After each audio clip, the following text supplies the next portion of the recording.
Oke, halo, selamat sore.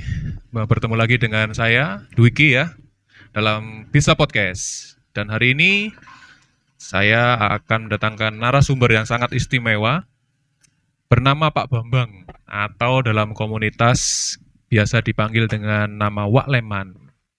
Oke, kita sambut dulu Pak Leman. Halo, selamat sore Pak Leman. Halo, selamat sore.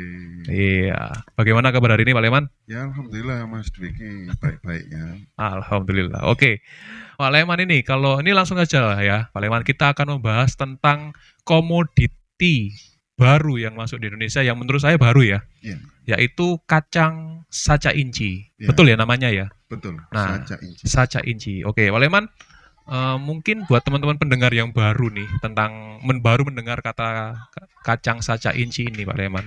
Kira-kira bisa nggak, membantu nggak Pak Leman untuk memberi apa ya, pandangan atau pengertian kacang saca inci itu seperti apa sih Pak Leman? Ya, saja inci. Di saja inci itu sebetulnya penyebutan dari orang-orang Thailand. Orang Thailand. Betul. Oke. Padahal saja inci itu aslinya adalah dari Amerika Latin, dari pegunungan Andes. Di sana itu saja inci itu adalah tanaman liar. Tanaman liar ya? Betul, tanaman liar Oke. di pegunungan. Atau di pegunungan Andes itu yang terkenal itu ya kita pernah dengar mungkin bangsa Inka, Oke. Oke, bangsa suku Inca. Inca, Suku Inca. suku Inca atau Inka itu saya Wes. sendiri kurang firm ya. Tapi Ya. di yang terkenal dari suku ini adalah daya intelijensia yang di atas rata-rata. Ya, ya, Ya ya, toh, ya, ya. Oke. mereka punya peninggalan ya kayak kita itulah. Kita punya Candi Borobudur ya toh. Oke. Di bangsa Inca itu bahkan sempat viral itu ada meramalkan doomsday katanya, meramalkan Oke. Ya. kiamat itu. Tahun 2012 kalau nggak salah ya. Betul ya, toh, Oke.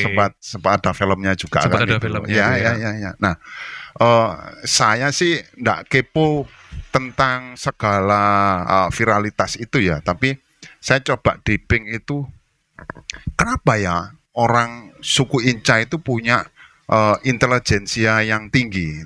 Itulah yang membuat saya penasaran dengan saca inci. Ya, toh.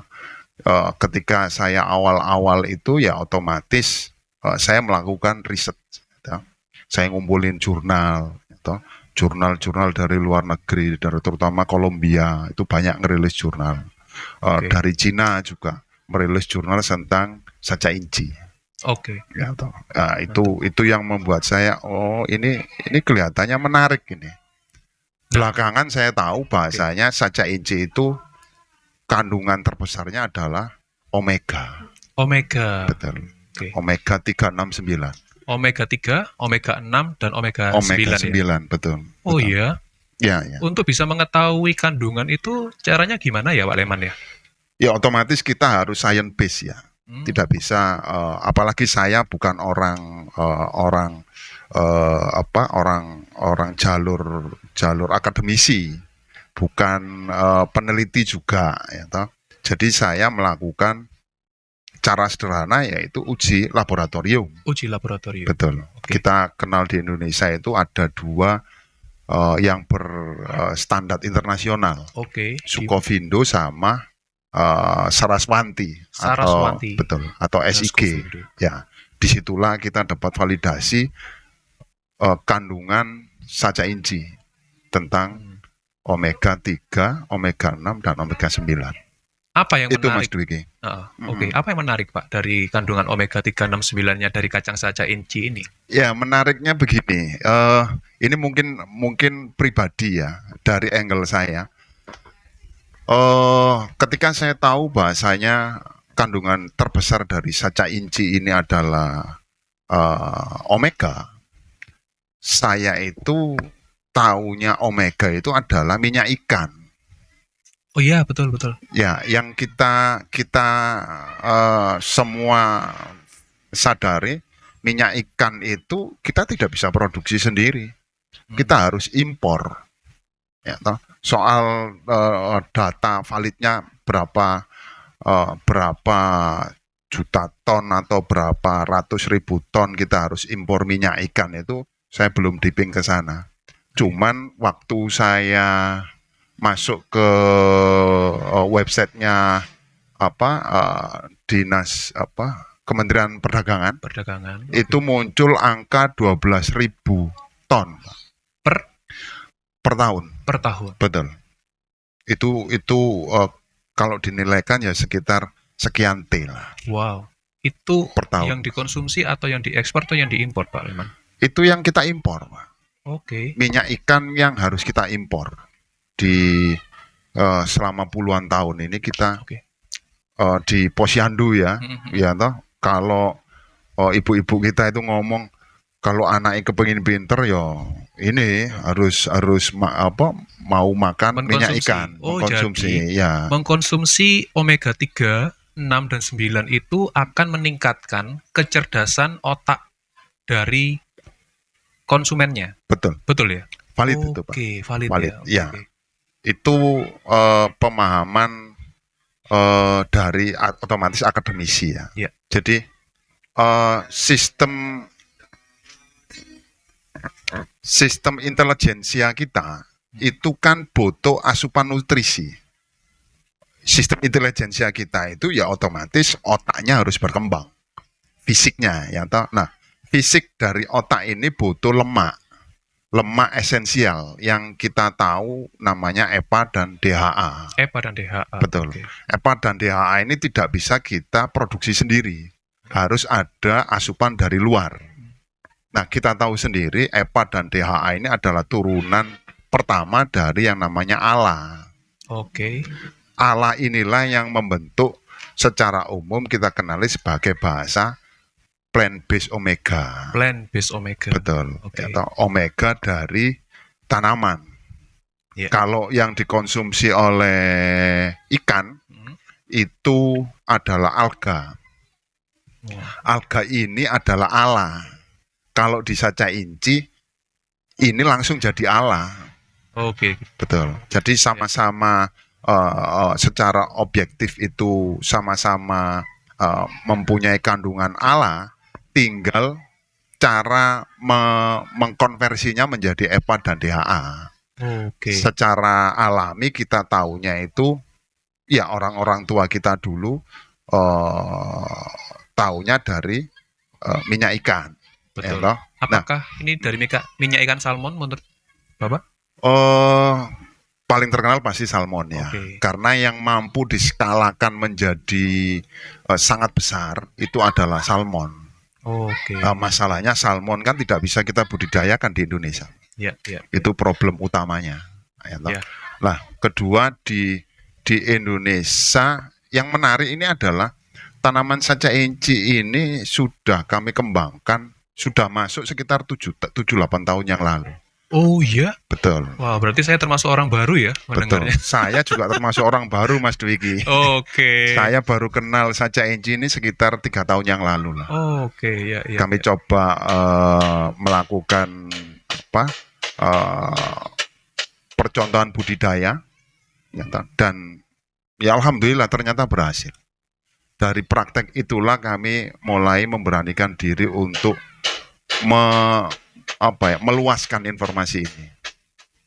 Ini bisa kita tanam sendiri, bisa kita produksi sendiri, artinya bisa kita olah sendiri, menjadi ALA. Yang kita tahu ya secara umum adalah minyak omega. Minyak omega. Betul. Oke, mungkin lebih praktisnya buat kita yang awam ini adalah kalau kita berbicara masalah kandungan minyak omega 3, 6, dan 9 yang dulunya kita bisa dapatkan dari ikan, betul ya? Iya. Yang notabene pembudidayaannya kurang bisa kita kuasai, Ya. tetapi dengan adanya komoditi baru ini yaitu minyak kacang saca inci ini, kita bisa mengakomodir ya atau mengembangbiakannya dengan lebih mudah atau seperti apa, Pak Leman? Ya, bayangan saya ini harus jadi sebuah ekosistem, Mas Dwiki. Artinya ya kita tahu minyak di Indonesia yang mampu menjadi sebuah skala ekosistem itu adalah minyak sawit. Oke. Yang saya baca itu dalam posisi skalanya itu sekitar tahun 1970, 50 tahun yang lalu. 50 tahun yang lalu. Betul. Oke. Sampai hari ini kita dikenal sebagai negara nomor 1 di dunia penghasil minyak sawit. Ya toh. Nah, saya bayangkan apakah bisa saja inci ini menjadi juga selevel dengan sawit. Ya, ini sedang kami kerjakan. Oke. Ini bandingannya dengan negara mana sih, Pak Leman? Untuk komoditas kacang saca inci ini? Yang paling provokatif sebetulnya Cina. Provokatif ya. Betul. Paling provokatif. Karena saya pernah lihat di YouTube, itu lembaganya namanya Yinki. Yinki ini di Yunan Selatan. Yunan, oke. Yunan Selatan. Ini area Cina bagian selatan. Otomatis karena sifat tanaman ini itu harus tropis. Seperti asalnya di Peru. Lah Cina kita tahu sendiri mereka punya 4 musim kan. Yang bisa dibudidayakan itu ya di area-area yang mendekati garis khatulistiwa. Oke. Nah, di YouTube itu saya mendapatkan data mereka mentenagai industrinya saca inci ini hampir 13 triliun. 13 triliun? Betul, sudah jadi pabrik, Pak. Oh, menarik ya. Ya, di akhir video itu mereka declare dengan sangat jelas. Mereka kepingin menjadi nomor 1 di dunia penghasil saca inci, Pak. Penghasil minyak omega. Otomatis minyak omega yang nabati, Pak. Ya, plant based ya. Ya, itu yang menjadi sampai hari ini rujukan kami untuk membawa saja inci ya minimal sebesar itu, sebesar Yinki. Kita tahu di Indonesia itu ada 2 yang skalanya sedang menuju ke sana. Satu di Bogor namanya Java Superfood. Yang kedua saya kenali itu kalau nggak salah ini ya, Tanjiwani Bali. Ya, 2 entity ini sudah mampu mengemas saca inci secara proper, secara baik, dan legalitasnya lengkap. Itu yang jadi rujukan awal di kami untuk skala Indonesia ya sudah, contohnya sudah ada ya, 2 entitas ini. Kalau memang diberi kemampuan lebih ya tembakannya naik ke Yinki, Pak. Yinki. Itu kira-kira kita bisa tanda kutip ya menyamai lah pergerakan dari Yinki ini diperlukan berapa tahun lagi ya, Pak Leman? Kalau tahun saya nggak bisa sebut ya.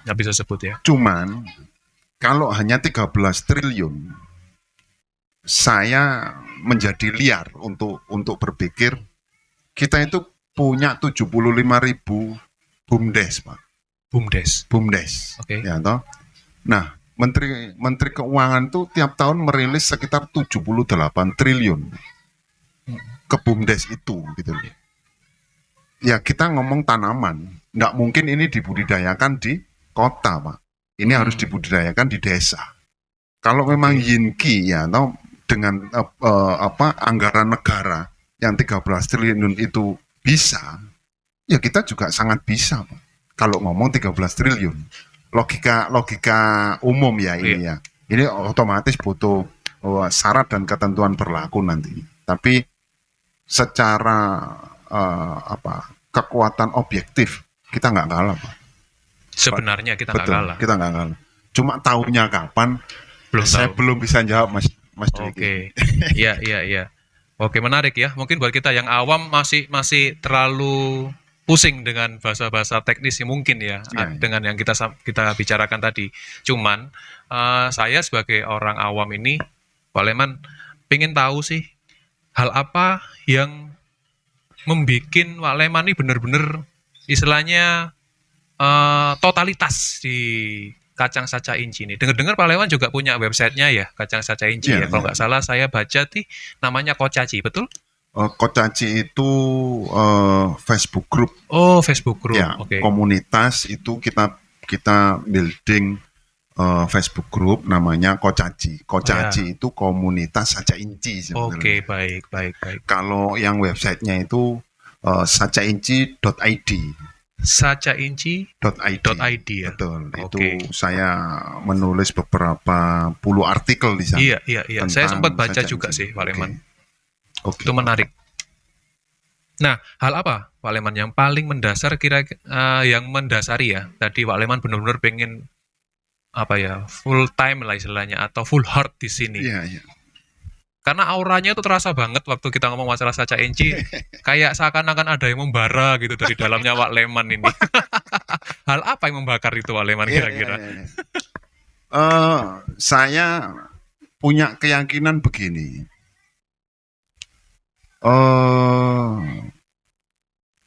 Pertama saya pasti ngomong data. Oke. Nah, data apa itu? akhirnya saya meyakini sesuatu. Jadi data yang saya kumpulkan itu satu misalnya. Data BPS itu laju pertumbuhan penduduk kita, angka kelahiran kita itu per tahun 3%. Ya, average ya sekitar 3 jutaan ya. Iya. 3 jutaan. Nah, artinya mau nggak mau itu harus ada sumber makanan baru yang harus kita sediakan. Ya ini kalau ngomong kita ya repot ya. Siapa yang mau kan begitu ya? Urusannya pemerintah kan begitu biasanya ya toh. Ya kalau memang berpikirnya begitu, saya tidak menyalahkan. Gitu. Cuman saya kok merasa terpanggil gitu. Ya yang kecil ini mungkin bisa memberikan sedikit kontribusi gitu. Mau dihargai atau tidak saya sudah tidak peduli. Itu satu. Terus kedua, kondisi objektif kita itu kan selalu, apalagi ini di musim kampanye ya, jualannya itu adalah asing ya, atau terus importasi. Nah importasi ini menarik buat saya. Kita itu sampai hari ini itu kan karena jumlah populasinya tinggi, cukup besar ya, atau kita nomor 4 di dunia kalau nggak salah. Betul. Kita harus terpaksa impor. Ya tadi sudah sekilas kita bahas, kita harus impor minyak ikan. Ya, nah, yang menarik di Saca Inci adalah output dari proses Saca Inci itu cuma 2. Ya. Minyak omega dan ampas. Ampas ya. Betul. Oke. Ampasnya ini juga sudah kita uji labkan. Ternyata yang menarik, ampasnya ini mengandung 54% protein, Mbak. 54% protein. Nah, itu digunakan buat apa biasanya, Pak Leman? Ya, sampai hari ini saya masih belum dipping ya. Cuman fakta yang ada itu adalah kita harus impor kedelai itu 12 juta ton per tahun, Pak. Oh ya, 12 juta ton per tahun itu ini sudah puluhan tahun, Pak, dan kita tidak punya jawabannya. Karena kita budidaya sendiri ya dari Kementerian Pertanian itu menggalakkan budidaya kedelai gitu. Tidak ada yang pernah berhasil, Pak. Sudah tidak berhasil, ya kebutuhan tetap jalan terus gitu. Kita tahu yang impor kedelai itu ya paling sederhana itu kebutuhan protein rakyat bawah, Pak. Tahu, tempe dan dedek bengek itu ya toh. Tapi jangan lupa kita itu juga punya dairy, Pak. Industri dairy. Industri susu. Ya toh, susu, protein nabati dan semua. Yang paling baru itu santan Sasa aja mengandung omega, Pak. Oh iya. Yes, Pak. Santan ini, Pak. Wah, baru tahu saya nih, Pak Leman. Ya. Kita tahunya telur mengandung omega. Iya, betul itu saya tahu. Betul. Susu mengandung EPA dan DHA, betul ya. Mengandung protein dan dedek bengek. Jadi poin sederhananya, apakah budidaya Saca Inci ini mampu dua area itu aja? Itu rasanya seumuran saya sampai habis pun belum tuntas. Wow. Seumuran saya yang sudah hampir 50 tahun ini, ngerjakan ini rasanya saya nggak cukup. Saya butuh banyak orang. Makanya yang saya selalu ngomong di awal adalah kita bangun ekosistem. Ekosistem seperti apa, Pak Leman? Ekosistem Saca Inci. Oke.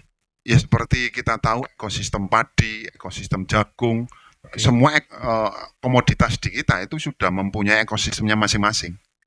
Paling galak ya tadi kita bahas sawit Sawit tadi ya. yang 45 juta ton per tahun. Sawit aja 45 juta ton. Itu pun tidak keseluruhan lahan kita pakai, Pak. Sementara di Indonesia kita itu punya 12 juta hektar. Itu tanah terbengkalai, Pak. Oh. Itu Bel- data dapat dari mana, Waleman ya? Satu dari DLH, Dinas Oke, mungkin Lingkungan buat Hidup. kita yang awam Betul, perlu ya kita belajar Ya. atau menambah value kehidupan Ya. kita sehingga tahu ya. betul. Dari mana, Waleman? Dari DLH, Pak, Dinas Lingkungan Hidup, Oke. sama GAPKI, Gabungan Pengusaha Sawit Indonesia. Wow. Data-data itulah yang membuat saya kondisi objektif kita itu peluangnya paling besar dibandingkan dengan Cina. Yang tadi saya ngomong Yunan, Iya. Yunan itu satu provinsi, Pak. Oh, Ya kita challenge sama satu provinsi di sini, misalnya Jawa Timur begitu. Ya, toh? cukup ya satu Ya satu selesai, provinsi. Pak. Mestinya. Satu provinsi ya lawannya satu provinsi. Kan Iya, datanya bisa kita grabbing, Pak. Oke. Yunan Selatan itu luasannya berapa Iya, iya. berapa ribu atau berapa ratus ribu hektar kan bisa kita Cari informasinya. compare kan, ya betul. Jadi ya hanya Indonesia yang punya peluang ini paling besar, Pak.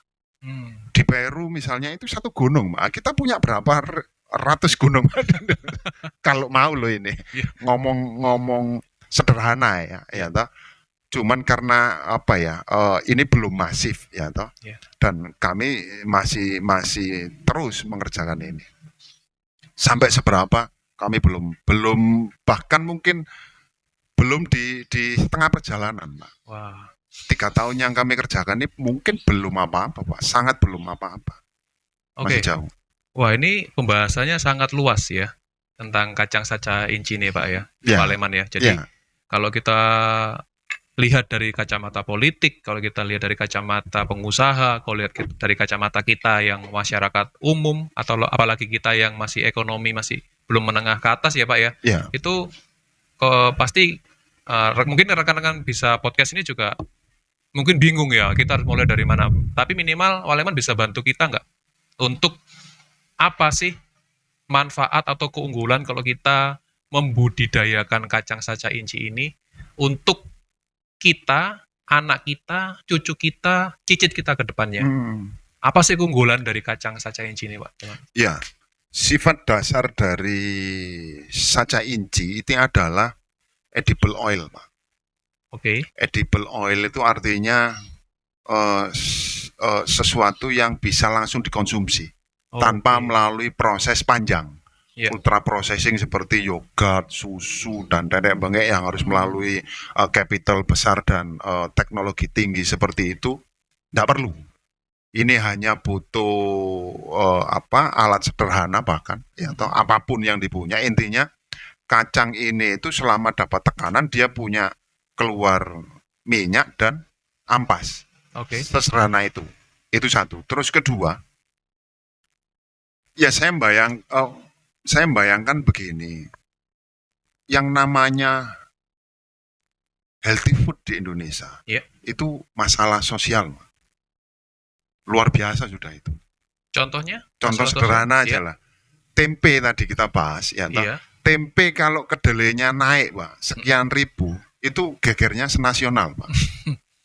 Itu Betul. kejadian, ya toh? Betul. Tempe saja. Ya, sementara kita tahu tempe kita harus impor kedelainya. Satu. Terus kedua paling heboh kemarin itu adalah tepung gandum, Pak. Tepung gandum. Tepung gandum itu kita taunya apa ya?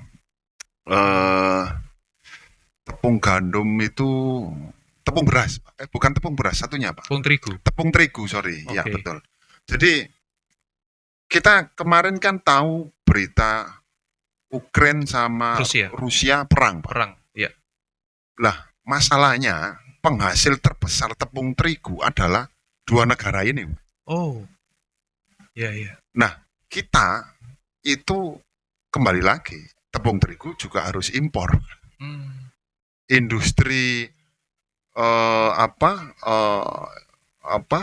mie, ya.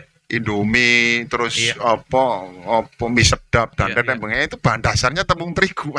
Oke. Ya, toh? Menarik. Itu yang membuat Presiden kita Pak Jokowi harus ke sana, Pak. Harus ke Rusia. Ya kalau saya ngomong ala Surabayaan ya, bro gak usah perang bro. Ayo bro, dagang aja bro, kan begitu Pak. Iya, iya. Negara saya lagi kacau nih bro. Oke. Gara-gara you ndak kirim tepung terigu, you bingung perang sama Ukraina. Bayangkan Pak, ini urusan terigu aja bisa membuat pimpinan kita itu harus sowan ke sana Pak. Hmm. Yang tadi sudah saya singgung, kita punya satu minyak dan tepung protein, yaitu life changing. Oke, menarik. Nah, pertanyaan berikutnya, apakah output dari kacang saja inci ini harus berupa dua hal tersebut, Pak Leman? Bukan harus ya, tapi itu melekat. Melekat. Ya, Oke, pasti keluar itu. oke. Kalau kita melakukan ekstraksi kacang saja inci, kita pasti dapat yang namanya minyak dan ampas. Pak. Ampas tadi. Betul. Oke. Yang ampas ini kami coba olah menjadi cookies. Iya. Terakhir yang kami olah coba menggabungkan istilahnya di BPOM itu fortifikasi. Jadi special purpose gitu loh. Ke beras Pak. Ke beras. Betul. Beras Bisa, itu ya? bisa Pak. Oh, Kita sudah keren. bikin sampel Sudah produknya. Sudah bikin. Wah. Nanti Jadi- saya boleh minta fotonya ya, akan kita tampilin di... Oh siap. Oke. Ada. Nanti Ada, teman-teman Mas. bisa podcast bisa lihat ya Iya, fotonya ya betul. di podcast kita. Oke. Beras ya saya ngomong importasi terus ini saya malah jadi malu Pak. Ini saya mau menjelek-jelekan negara saya sendiri. Ya, siapa tahu Pak dengan podcast kita hari ini, siapa tahu ya ada Ya, rekan ya. kita atau teman-teman pejabat ya yang Ya, bisa ya. mendengarkan dan menjembatani mungkin bahkan apa yang kita bicarakan ini bisa menjadi suatu hal yang baik untuk negara kita. Ya. Betul Pak ya? Betul. Yang menarik itu ya, kenapa kami masuk beras? Beras itu kita kan tahu sendiri kandungan dasarnya itu kan karbohidrat, Betul. 90%-an lah, Iya. ya toh. Terus glukosa, Pak. Glukosa, betul. Betul. Nah, data juga ngomong 1 dari 30 orang di Indonesia itu adalah penderita Diabetes. diabetes. Pak. Ini problem juga lagi, Pak. Ya toh. Iki terus pripun gitu loh. Iki piye iki? Ya, Pripun Pak Leman. Ya, nah, kami coba melakukan trial sendiri, Oke. ya toh. Ya alhamdulillah kebetulan kami ini dibantu oleh salah satu dosen pengajar Fakultas Farmasi dari UGM. Oke. Nah, Boleh sebutkan namanya Pak Leman? Atau enggak perlu? beliau Pak Dr. Roni Martin, Pak Roni Martin. betul. Wow. Dosen pengajar Fakultas Farmasi S2. beliau. S2 ya, Betul. di UGM tadi Di ya. UGM, Oke, ya toh. UGM itu di Jogja Pak ya. Betul. Beliaulah yang mendampingi kami secara sains. Oke. Jadi kami mau trial begini dan begitu tentang saja inci, Oke, yang kami diajari sama beliau, Oke. Pak Roni. Pak Roni. Ya, Pak Roni. Ya, itu yang membuat kami istilah itu asas prudent kami itu tetap dijaga karena ini kita ngobrol tentang makanan ya. Iya. Otomatis ya safety foodnya harus kami perhatikan ya toh. Oke. Nggak asal syukur campur ya toh. Tambah ini tambah itu tanpa ada panduan keilmuan ya kami tidak berani. Iya. Kembali ke beras, tadi saya nyinggung fortifikasi itu di BPOM itu sudah memberi petunjuk. Jadi kita bisa mengurangi kadar karbohidratnya, persentasenya di beras, ya toh, itu untuk ditambahi nutrisi yang lain. Contoh yang kami lakukan di beras itu, kandungan beras kami itu penyebutannya beras ini jadi beras analog secara umum ya, beras analog. Di beras kami itu 60%-nya itu karbohidrat, 12%-nya protein, Oke. terus ditambahi otomatis ada melekat di situ omega, mungkin sekitar average 5%-an ya. Average 5%-an. Betul. Jadi omega 3-nya 5%, Betul. omega Proteinnya 6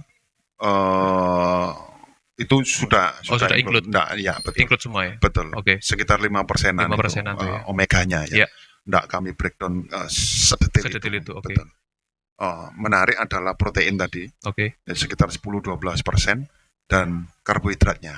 Oke, mungkin simpelnya seperti ini Pak Leman buat kita yang awam sekali lagi ya. Jadi Hmm. saya menyeimbangkan antara data, tulisan dan kita yang awam tentang data. Hmm. Artinya begini, kalau saya menyimpulkan sedikit dari pembicaraan kita, hasil dari mengkonsumsi minyak, dari minyak dulu deh, Oke. minyak kacang saca inci ini bisa meningkatkan kecerdasan otak setiap konsumennya atau yang mengkonsumsi.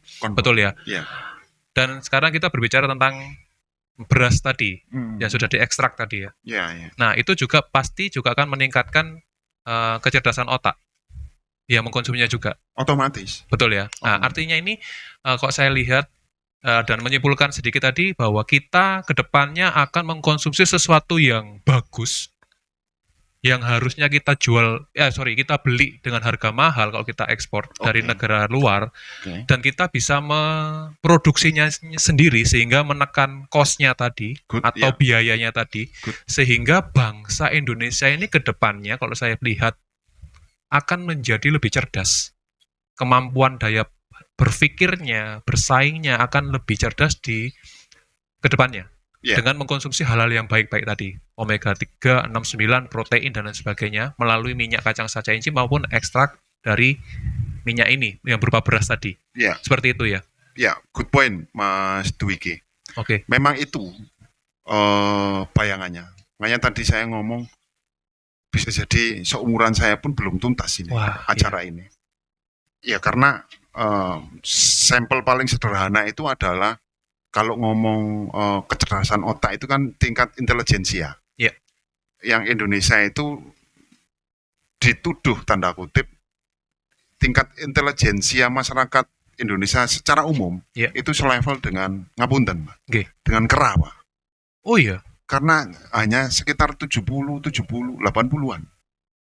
Oh. Jauh di bawah intelijensia orang Eropa yang 100 berapa begitu atau orang Jepang, Pak. Lah yang menarik adalah dua wilayah ini Jepang maupun Eropa. Yang Jepang kita tahu asupannya adalah seafood, Pak. Iya, betul. Confirm ya. Betul. Kita tadi bahas minyak ikan. Minyak ikan. Otomatis ya makan Betul. seafood, minyak ikannya pasti dapat. Iya. Ya, toh kita tahu enggak usah divalidasi itu sudah jadi apa ya? Culture kuliner. Iya. Ya, toh sudah jadi kebiasaan menjadi budaya. Ya, berapa lama kita enggak bisa mengukur, tapi kalau diberi asupan yang bagus seperti Iya. itu, ya otomatis. Ya, Iya. toh, itu satu di Jepang. Kedua di Eropa. Eropa itu sumbernya olive oil, Pak. Zaitun, Pak. Oke. Zaitun dan saca inci secara uji lab ya jenengan semua mungkin bisa ketahuan nanti. Karena apa? Kandungan omega 3-nya di saca inci 17 kali lipat dari olive oil, Pak. 17 kali lipat. Betul. Wow, itu langkah yang luar biasa tinggi ya Pak Leman. Science base ini, Pak. Dan itu semuanya by data. By data. Ada, tertulis semua. Tertulis, Pak. Boleh Yang- nggak kita tampilkan itu nanti datanya, Pak? Boleh, Boleh sangat ya? boleh. Sangat boleh ya. Betul. Oke, rekan-rekan Sangat bisa boleh. podcast nanti bisa lihat nih datanya Ya, yang bisa betul. ditampilkan oleh Pak Leman ya. Ya. Oke, luar biasa.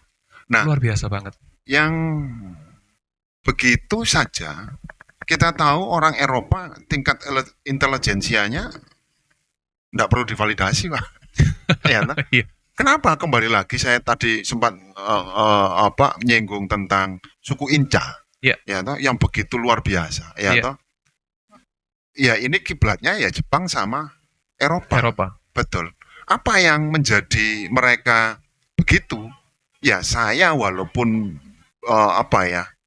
tidak punya dasar yang valid gitu ya, mungkin bisa kontroversial ya. Tapi selama asupan otaknya ini mendapatkan nutrisi yang cukup, Betul. selesai.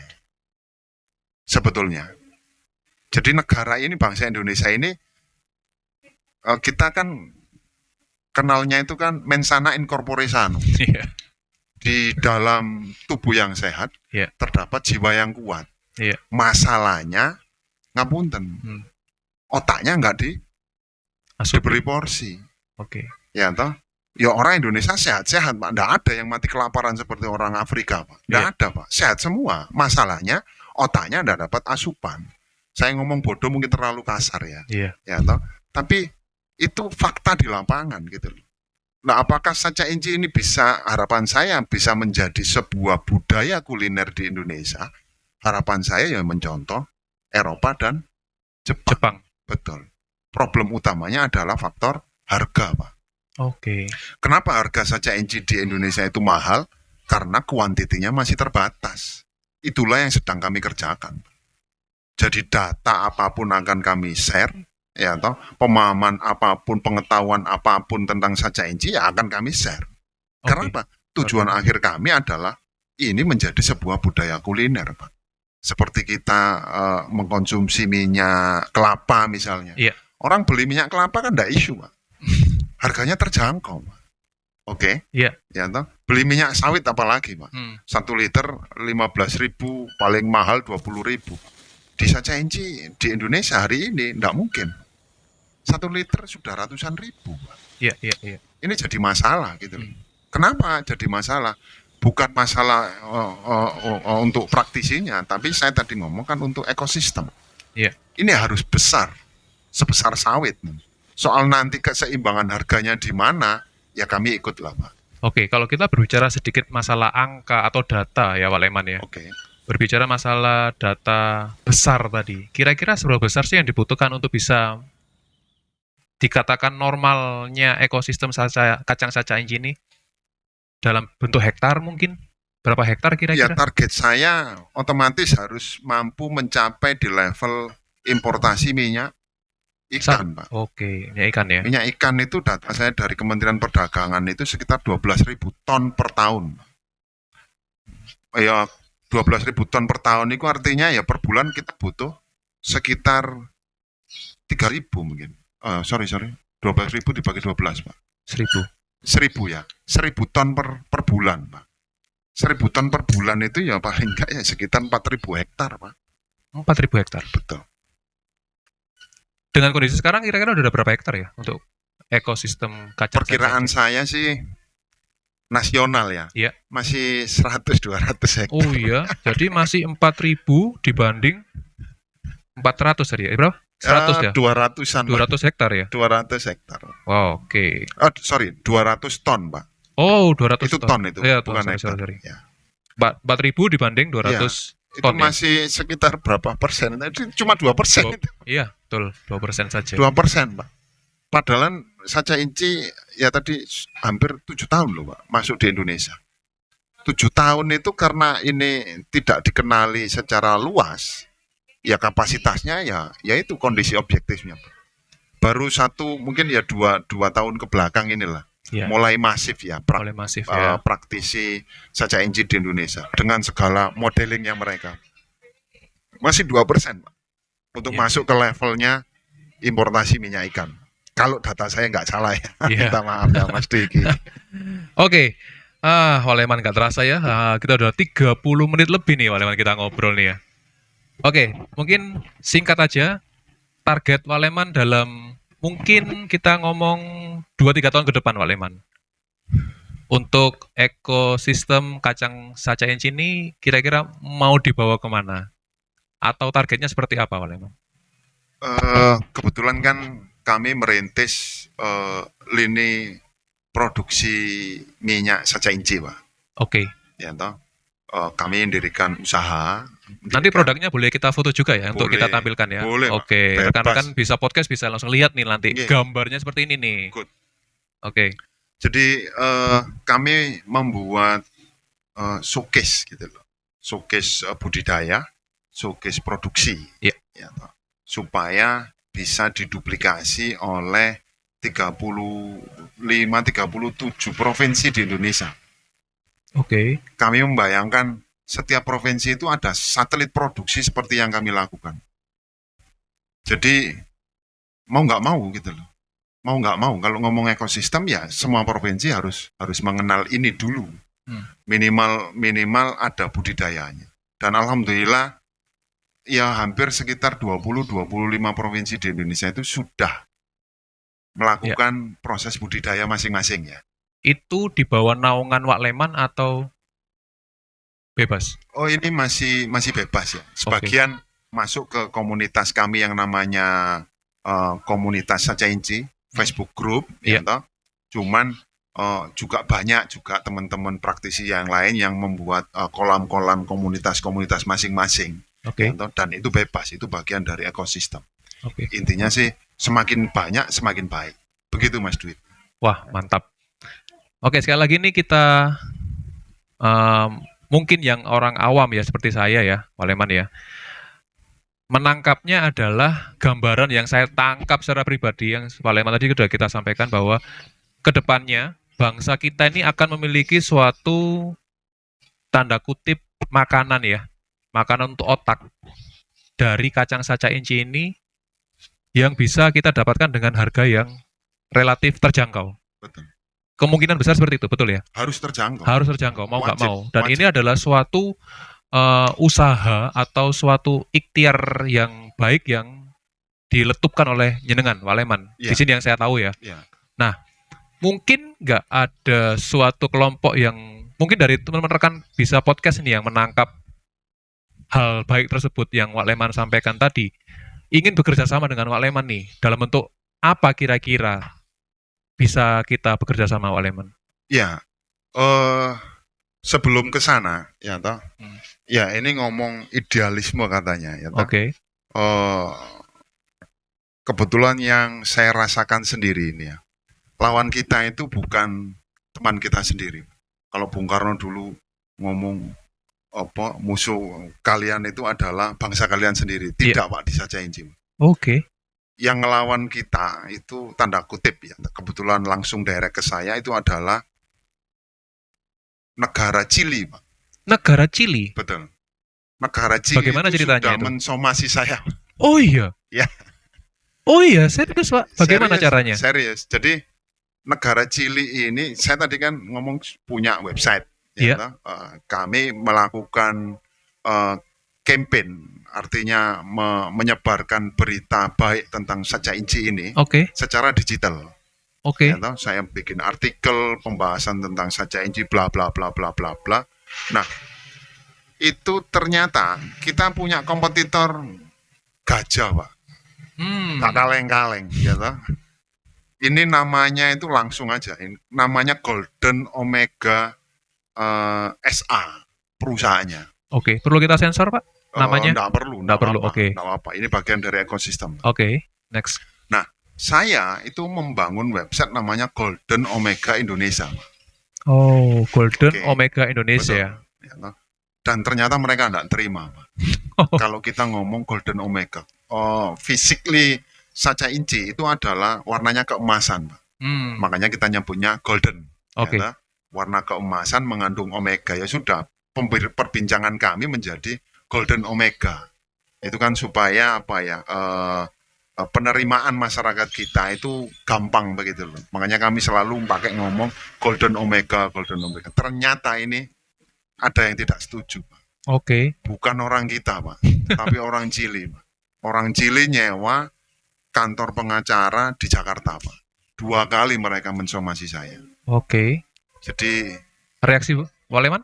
Ya, saya cukup tahu diri lah, Pak. Saya Oke. ini masih semut di pinggir jalan. Jadi belum saatnya. Belum Ya, saat. belum saatnya head to head. Ketika saya profiling mereka secara online, ini gajah, Pak. Pemain gajah. Ya, kalau kita ngomong korporasi sawit di Indonesia. Jadi tidak usah aneh-aneh, minggir dulu. Oke. Ya, saya langsung merubah website saya, Pak. Merubah semua kosakata, ya, supaya tidak head to head dengan mereka. Belum saatnya kita head to head dengan luar negeri. Iya. Itu juga untuk memvalidasi kalau kita ngomong Sacainci, ini produk dunia. Ya, yang namanya plant-based omega ini produk dunia. Bukan produk provinsi Jawa Timur atau salah satu bangsa, tidak, Pak. Ini adalah produk dunia yang divalidasi oleh FAO 2016 sebagai superfood. Superfood ya? Superfood. Oke, menarik. Ya, udah 45 menit ya, Waleman, tanpa terasa ya. Jadi kalau saya sekali lagi sedikit menyimpulkan dari 45 menit kita berbincang bahwa apa yang Waleman lakukan ini dan rekan-rekan community yang lain ya, saca inci, Iya. yaitu adalah membudidayakan kacang saca inci ini menjadi superfood di negara Indonesia. Iya. Dengan harapan bahwa 3 mungkin 5 tahun ke depan bahkan lebih ya. Lah 15 tahun kita nggak pernah tahu. Semakin cepat semakin baik ya saya rasa. Amin. Bahwa bangsa Indonesia ini memiliki suatu sumber pangan, nutrisi untuk otak. Iya. Yang diharapkan Good. seluruh bangsa kita memiliki suatu sumber makanan tadi yang Betul. cerdas untuk otak kita, sehingga bangsa kita ini tidak, ya mohon maaf bahasa kasarnya tadi, dianggap kecerdasannya setara dengan kera, Iya. monyet. Betul. Betul ya? Betul. Dan ini adalah suatu impian yang sangat, menurut saya sangat mulia dan bagus ya. Jadi mungkin teman-teman bisa podcast di sini. Ayo kita belajar sama-sama tentang budidaya ini. Ya, kita doakan juga apa yang diusahakan oleh Wak Leman dan rekan-rekannya bisa menghasilkan suatu hal yang baik untuk negara kita ini, Amin. sehingga negara kita ini bisa menjadi negara yang maju tentunya ya, dan bersaing dengan bangsa Eropa, bersaing juga dengan bangsa Jepang tadinya. Betul. Ya, secara nutrisi otak dan Ya. cara berpikirnya. Iya, Seperti itu ya, intelijensianya. intelijensinya ya. Ya. Nah, itu luar biasa teman-teman. Jadi ya teman-teman, kita doakan teman-teman bisa podcast ini, kita berusaha juga bersatu untuk bangsa kita ini menjadi lebih maju lagi, siap secara nutrisi badan dan nutrisi secara otaknya juga. Ya. Oke, mungkin ada yang perlu disampaikan lagi, Pak Leman? Ya. Closing statement-nya begini. Saca inci ini bukan sesuatu yang susah secara basically, karena asalnya dia itu adalah tanaman liar. Tanaman liar yang ketika kami coba budidayakan sendiri, yang faktanya kami bukan petani, basicnya, Oke. itu bisa. Nah, ini di depan rumah ini ada sampel ya, tumbuhan saca inci. Oke. Kita di Surabaya kan, ya toh, Iya. itu bahkan di dalam pot itu bisa tumbuh gitu loh. Bisa tumbuh ya? Ya toh, itu sebagai validasi bahasanya membudidayakan saca inci di Indonesia itu punya peluang yang sangat besar. Jadi monggo teman-teman yang tertarik ya bisa untuk bersama kami untuk mengembangkan ini lebih besar lagi. Begitu Mas Oke. Dwiki. Wah, luar biasa Pak Leman. Saya rasa pembicaraan ini sudah sangat menarik ya. Dan mungkin di suatu kesempatan yang lain kita bisa nyambung di part 2 mungkin Pak Leman ya. Boleh. Boleh ya, mungkin lebih detail lagi bagaimana cara membudidayakannya. Istilahnya kalau Pak Presiden bilang dari hulu ke hilirnya seperti apa dan lain sebagainya. Mungkin kedepannya seperti itu. Jadi teman-teman bisa podcast, sekali lagi bisa mempersiapkan diri untuk mendengarkan part 2-nya. Ya. Seperti itu ya. Ya. Jadi sekali lagi teman-teman, terima kasih untuk Pak Leman yang sudah Sama-sama. memberikan informasi tentang kacang saca inci ini, di mana buat kita yang awam yang belum pernah mendengarkan tentang kacang saca inci ini menjadi lebih tahu bahwa bangsa Indonesia ini 3 tahun lagi, 5 tahun lagi akan mendapatkan suatu sumber pangan untuk nutrisi otak, untuk meningkatkan intelijensi kita. Sehingga perlu di sounding lebih banyak lagi, dan teman-teman bisa mungkin searching juga biar menambah lagi aura dalam memperbaiki bangsa ini lebih kuat lagi. Betul ya Pak Leman ya? Ya, betul. Sehingga bangsa kita ini lebih maju lagi ke depan. Mungkin itu aja Pak Leman. Ya, Kita akan menyambung ke part 2-nya di Siap. next time. siap. Terima kasih Pak Leman. Sama-sama. Sampaikan salam untuk teman-teman bisa podcast Pak Leman. Sampaikan. Sampaikan salamnya. Oke, Ya. nanti kita akan tampilkan juga beberapa produk dari Wak Leman yang ada di podcast bisa podcast ini. Ya. Dan teman-teman bisa mempelajarinya. Jika ada pertanyaan bisa menghubungi sekretariat nanti Wak Leman ya. Boleh. Oke, sekali lagi terima kasih Wak Leman. Selamat sore dan sampai jumpa untuk part keduanya. Selamat sore, Mas. Terima kasih. Oke, see you.